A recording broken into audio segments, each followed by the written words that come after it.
Good morning, all. Welcome to morning podcast of KDI Advisory. For the follow-up taken by Mr. Ajay Kedia, sir. Sir, please provide. Good morning, everyone. Hi, this is Ajay Kedia from KDI Advisory. Let's start with today's morning podcast. चलिए सामने सामने live charts के ऊपर हम समझते हैं market का trend किस तरफ से है। तो सबसे पहले हम समझते हैं इंटरनेशनल के अंदर, जहाँ पे डॉलर इंडेक्स की अगर हम बात करें तो डॉलर इंडेक्स में 2 आवर्स के अंदर आज के सेशन में प्राइजेस के अंदर थोड़ा सा दबाव बढ़ता हुआ दिखाई दे रहा है। एक सेकेंड। थोड़ा सा दबाव बनता हुआ दिखाई दिया है एज ऑफ नाउ, लेकिन लेट्स होप के न्यू हायर हाई बनता है, 200 मूविंग एवरेज के ऊपर निकलता है तो एक बाउंस मिल सकता है। 97 का लेवल ब्रीच नहीं हुआ है एज ऑफ नाउ। 97 का लेवल जब तक ब्रीच नहीं करता है, कहीं ना कहीं प्राइजेस में एक सपोर्टिव मूव करता हुआ दिखाई देगा। वहीं अगर हम डॉलर इंडेक्स के साथ साथ गोल्ड की अगर बात करते हैं तो इंटरनेशनल में फ्यूचर जो है वो 3800 का लेवल ऑलमोस्ट छू चुका है। 3795 का लेवल दिखा चुका है। यहाँ से आप देखेंगे तो बहुत ही ज़्यादा टेक्निकली ओवरबॉट दिख रहा है। यहाँ पे आरएसआई आप देख सकते हैं 81 छूने के बाद थोड़ा बहुत करेक्ट कर रहा है। लेकिन देखिए, अनलेस एंड अनटिल कोई इंपॉर्टेंट सपोर्ट लेवल ब्रीच नहीं करता है ना, थोड़ा कॉशियस रहिए, बिकॉज इस वक्त टेक्निकली मार्केट मूव नहीं कर रहा है। कहीं ना कहीं जब तक हम फंडामेंटल साइड कुछ नया अपडेट्स नहीं आते हुए देखेंगे, कॉशियस रहिए। तो टाइमिंग जब तक प्राइस 3740 के नीचे क्लोज नहीं देता है, स्टे कॉशियस, बिकॉज एक बार 3740 के नीचे गया तो 200 मूविंग एवरेज मतलब 3660 तक का लेवल दिखेगा, but technically yes due for correction है। तो आज के लिए वैसे देखा जाए तो सपोर्ट रहेगा 3740 और 3800 का रजिस्टेंस रहेगा। चांदी की भी अगर हम बात करें तो चांदी के अंदर थोड़ा सा टेक्निकल प्रॉफिट बुकिंग दिखाई दे रहा है। प्रीवियस हाई का अगर मैं रजिस्टेंस भी मानता हूँ तो प्राइस 4340 का लेवल अगर ब्रीच कर जाता है तो डेफिनेटली हम एक छोटा पुल बैक आते हुए देखेंगे। जो मच ऑफ द टाइम ये जो लेवल बना हुआ है 4130 का, यहाँ तक सपोर्ट दिखेगा। यहाँ पे आप देख सकते हैं मैकडी बता रहा है कि स्ट्रेंथ लूज हो रहा है, तो दिन के सेशन में सोने और चांदी में थोड़ा पुल बैक दिख जाए, बट कंफर्मेटिव सपोर्ट जब तक नहीं ब्रीच होता है, कहीं ना कहीं हम दबाव प्राइजेस में देखेंगे, लेकिन वापस रिवर्सल भी चांस आता हुआ दिखाई देगा।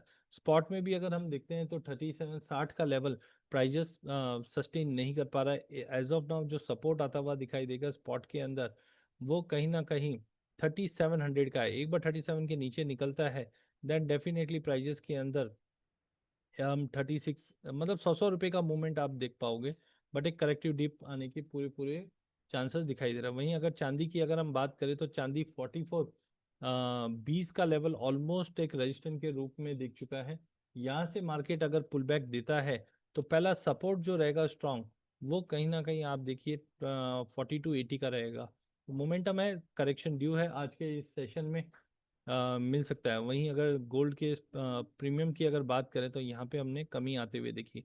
आज के ट्रेड सेटअप में सबसे पहले गोल्ड सिल्वर रेशियो को समझिए। यहाँ पे रिवर्सल है, इसका मतलब गोल्ड में थोड़ी स्टेबिलिटी दिखेगी, चांदी में आज करेक्टिव डिप मिल सकता है। तो stay cautious in silver, because यहाँ से अगर ये जंप आता है तो गोल्ड थोड़ा सा पॉजिटिव मूव कर सकता है। एमसीएक्स बुलडेक्स में अगर हम बात करें तो प्राइजेस ओवर रैलीड कर चुका है, आरएसआई ओवरबॉट में है। चांदी की भी अगर हम बात करें तो सीवियरली ओवरबॉट है market. Unless and until prices 1,10,600 का लेवल ब्रीच नहीं करता है, तब तक आप देखेंगे मार्केट में ड्रॉप आएगा, फिर रिकवर करने की कोशिश करेगा। एक बार प्राइजेस 1,10,600 का लेवल ब्रीच करता है, देन डेफिनेटली प्राइजेस के अंदर हम एक अच्छा खासा सपोर्ट वापस लेते हुए देखेंगे, but technically market is due for correction. देखिए, जब भी मार्केट रिवर्स होना है तो ऐसा नहीं कि पिन पॉइंट रिवर्सल आए। काफ़ी समय से मैं कॉशियस अप्रोच ही रख रहा हूँ, बिकॉज जैसे आप वीकली चार्ट पे आकर देखते हैं तो यहाँ पे आरएसआई आप देखिए करीबन जुलाई ऑनवर्ड्स सीवियरली ओवरबॉट में बना हुआ है, और डेली चार्ट पे तो अगर आप देखेंगे तो कहीं ना कहीं अगस्त ऑनवर्ड्स, तो यहाँ पे थोड़ा सा पेशेंस होल्ड करने जैसे सीन है, क्योंकि ये लेवल्स पे बाइंग बहुत ही रिस्की है। हाँ ठीक है, इंट्राडे में जो मिलता है मौका वो करके चलिए, बट पोजिशनली ये लेवल से एंट्री नहीं करनी है। चांदी की भी अगर बात करें तो यहाँ पे भी हमने डाइवर्जेंस होते हुए देखा था, तब हमने देखा था प्राइजेस 1,30,000 से लगभग 1,05,000 रुपये की गिरावट देखी, बट वापस प्राइजेस में गेन आता हुआ दिखाई दिया और 1,33,655 का लेवल दिखाया। अगेन प्राइजेस ओवरबॉट में बन चुका है, तो यहाँ पे मुझे लगता है कि इमीडिएट सपोर्ट जो प्राइजेस को मिलेगा वो कहीं ना कहीं 1,30,000 का है। एक बार प्राइजेस 1,30,000 का लेवल टूटे तो हम एक 27 तक के सपोर्ट वापस आते हुए दिखेंगे। स्टे कॉशियस, डे ट्रेड में जो अपॉर्चुनिटी बनती है उसी पे ध्यान रखें, लॉन्ग टर्म व्यू अभी वेट करना चाहिए। वहीं कच्चा तेल और नेचुरल गैस के रेशियोज की अगर हम बात करें, जो हमें बताता है दोनों में से कौन सा अच्छा मूव करेगा, तो यहाँ पे आप देख सकते हैं कंसिस्टेंटली एक फॉल था, फिर एक जंप आ चुका है न्यू मंथ की वजह से। बट आप ये देखिए कच्चे तेल के अंदर अभी भी सेलिंग प्रेशर बना हुआ है, जब से हार्मोनिक पैटर्न बना है। एक जंप अगर आज के सेशन में 5580 तक मिले तो बिकवाली करके 5580 5600 तक का एक जंप मिलेगा, उस जंप पे ही बिकवाली करके चलिए। ट्रेंड आज थोड़ा सा बाउंस मिले तो बिकवाली बढ़ानी चाहिए। वहीं नेचुरल गैस के अंदर भी अगर हम देखें तो सेल ऑन जंप की रणनीति बनाई है, टेक्निकली थोड़ा सा ओवरसोल्ड है, तो मे बी 56 तक का लेवल मिले वहां पे हम बिकवाली करके चल सकते हैं।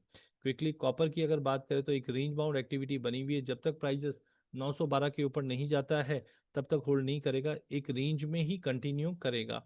वहीं अगर हम एल्यूमिनियम की अगर बात करें तो कल की गिरावट के बाद मार्केट कहीं ना कहीं 254 तक का सपोर्ट लेता हुआ दिखाई देगा। जिंक के अंदर भी 275 के करीब आता है तो ही बाइंग करेंगे, नहीं तो वेट करेंगे।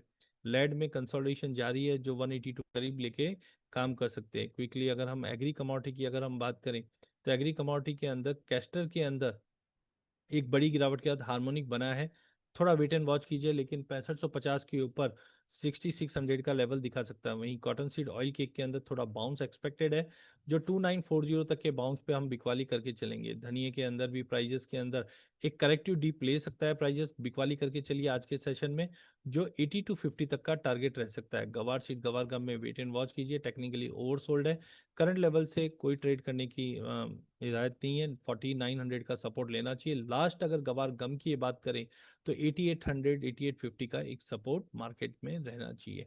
इसी के साथ मेरा सेशन एंड करता हूं, बहुत बहुत धन्यवाद। चैनल को जरूर सब्सक्राइब कीजिए, इस चैनल में हम आप तक इक्विटी कमोडिटी करेंसी के अपडेट लाते रहेंगे। वीडियो पसंद आने पे इसे लाइक और शेयर जरूर कीजिए। धन्यवाद।